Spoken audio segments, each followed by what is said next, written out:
జూబ్లీహిల్స్ పెద్దమ్మ గుడి ఆలయంలో ఉగాది వేడుకలు ఘనంగా జరుగుతున్నాయి. ఉదయం నుంచి భక్తులు అమ్మవారికి ప్రత్యేక పూజలు నిర్వహిస్తున్నారు. కొత్త ఏడాది కష్టాలు తొలగి సుఖ సంతోషాలతో జీవించాలని కోరుకుంటున్నారు భక్తులు. ఉగాది వేడుకలకు సంబంధించి పూర్తి డీటెయిల్స్ లక్ష్మి అందిస్తారు. నామ సంవత్సరం ముగించుకుని వికారి నామ సంవత్సరంలోకి అడుగుపెట్టాం. చైత్రమాసం శుక్ల పాడ్యమి రోజు ఉగాది పండుగ జరుపుకుంటాం. సో ఈ రోజు తెలుగు లోగిల్లే కావచ్చు, అలాగే ప్రతి ఆలయం కూడా భక్తులతో కిటకిటలాడుతుంది. సో ఈ రోజు కంపల్సరీ ఉగాది పచ్చడి ప్రతి ఇంట్లో కూడా చేస్తారు. ఉగాది పచ్చడి ఫస్ట్ తిన్న తర్వాత అంటే నైవేద్యంగా పెట్టిన తర్వాత ఇంట్లో వాళ్ళందరూ తింటారు. దాన్నే మళ్ళీ ప్రసాదంగా అందరికీ కూడా ఇస్తుంటారు. అలాగే పెద్దమ్మ టెంపుల్లో ఉన్న ఇప్పుడు పెద్దమ్మ టెంపుల్ ఆలయ అర్చకులతో మాట్లాడదాం. అసలు ఈ రోజు పెద్దమ్మ టెంపుల్లో ఎలాంటి పూజలతో అమ్మవారికి నైవేద్యం ఇచ్చారు అనేది ఆలయ అర్చకులతోటే మాట్లాడదాం. స్వామి చెప్పండి, పెద్దమ్మ తల్లికి ఎలాంటి పూజలు చేశారు ఈ రోజు? శ్రీ గురుభ్యో నమః. శ్రీ పెద్దమాంబ పరదేవతాయ నమః.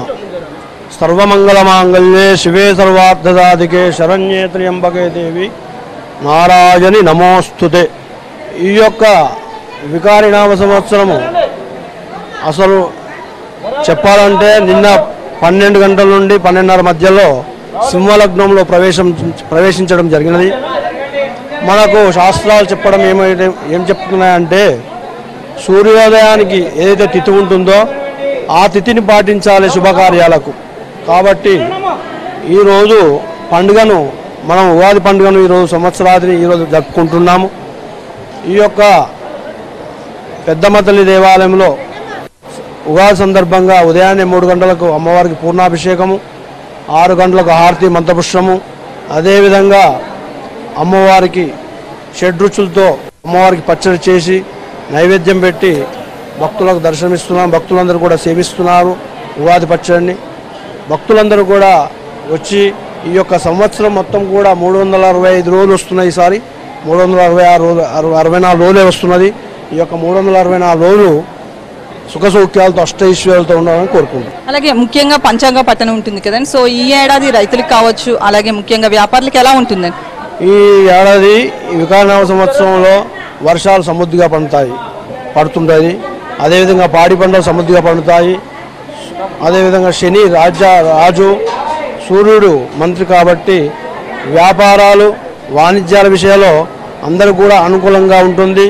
అదేవిధంగా రాజకీయంలో కూడా ఎటువంటి అసమతుల్యత లేకుండా, ఎటువంటి చంచలం లేకుండా సాఫీగా జరుగుతుంటుంది. బేసిక్గా ఏంటంటే పెద్దమ్మ టెంపుల్కి ఎక్కువ మంది వస్తూ ఉంటారు. అంటే ఏ పండగకైనా కూడా అంటే బేసిక్గానే ఫ్రైడే, ట్యూస్డే ఎక్కువగా రష్ ఉంటుంది. బట్ ఫెస్టివల్ టైంలో అయితే చాలా పెద్ద రష్ ఉంటుంది. దాంతో ప్రత్యేకమైన క్యూ లైన్లు కూడా ఇక్కడ ఏర్పాటు చేస్తారు.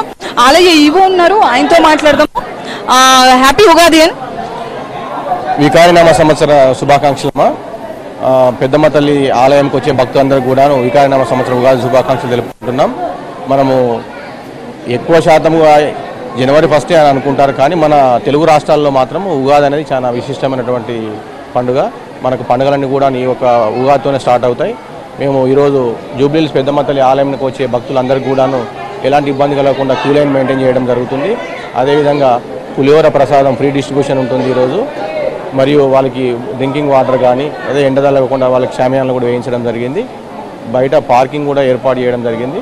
భక్తులందరికీ కూడాను ఏ విధంగా ఇబ్బంది జరగకుండా వారికి అమ్మవారి యొక్క దర్శనము అయి వెళ్ళాలని కోరుకుంటున్నాం. అదేవిధంగా భక్తులందరికీ కూడాను వికారనామ సంవత్సరము అమ్మవారి యొక్క ఆశీస్సులు మెండుగా ఉండాలని ఆ పెద్దమ్మ తల్లిని ప్రార్థిస్తున్నాను. సో ఈరోజు ఇంట్లో పూజలు పూర్తయిన తర్వాత టెంపుల్కి వచ్చి దర్శనం చేసుకోవడం జరుగుతుంది. ఈ దర్శనం చేసుకుంటేనే ఏడాది అంతా కూడా మంచిగా ఉండాలి. అంటే చదువుకునే వాళ్ళకి చదువు, అలాగే వ్యాపారాల్లో ఉన్న వాళ్ళకి వ్యాపారం, అలాగే రైతులకైతే రైతులు పంటలు బాగా పండాలి. ఇలా ఎవరి వృత్తిని బట్టి వాళ్ళు కోరుకోవడం జరుగుతుంది. అలాగే అమ్మవారు కూడా తీరుస్తారనే నమ్మకం భక్తుల్లో ఉంది. Out studio.